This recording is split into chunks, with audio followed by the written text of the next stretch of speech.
Can Yaman vuelve a ser noticia y esta vez con una declaración que ha puesto a todos a especular.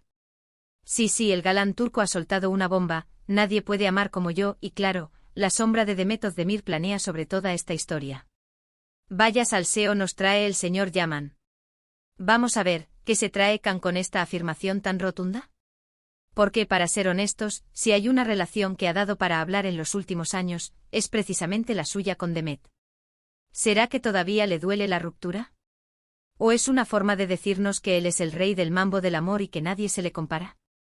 Porque, seamos sinceros, él sabe que tiene un montón de fans que lo idolatran y que creen que es el hombre perfecto. Lo que yo creo que está pasando es que Can está buscando algo. Tal vez quiere recordar a todos quién es él, o quizás está intentando llamar la atención de alguien en particular. Y no nos engañemos, Demet es la primera en la que seguramente todos hemos pensado al leer esta frase. Porque esa pareja, esa pareja. Tenían una química que traspasaba la pantalla, ¿verdad?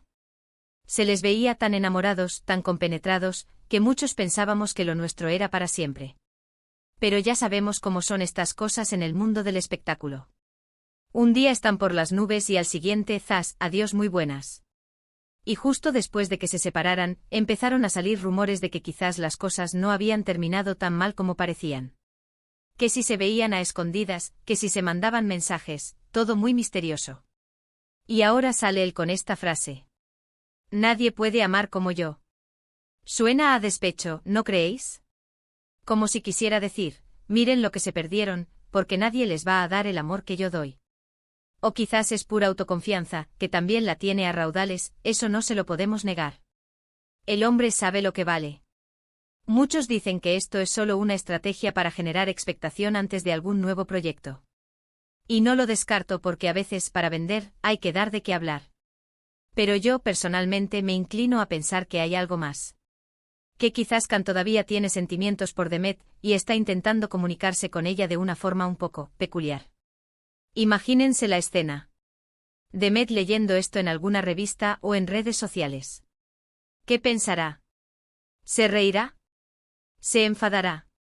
O quizás en el fondo le hará ilusión saber que él todavía la recuerda y que la ama así, tan intensamente. Porque, repito, ese amor que se profesaban parecía muy real. Y si lo que dice es verdad, si él es capaz de amar de una forma tan especial, ¿por qué no volvió a encontrar ese amor? ¿Por qué no ha funcionado con otras personas? Porque sí, después de Demet ha habido alguna que otra aparición mediática, pero nada que haya cuajado de forma seria, o al menos, nada que haya llegado a nuestros oídos con la misma fuerza. Así que, la pregunta del millón es, ¿esta declaración es una indirecta para Demet? ¿Está Can buscando una segunda oportunidad o simplemente está disfrutando del rol de soltero codiciado, que sabe que tiene? Yo creo que hay gato encerrado, y no precisamente uno peludo, sino uno con mucho salseo detrás. ¿Vosotros qué pensáis? ¿Creéis que Can Yaman aún ama a Demet Özdemir?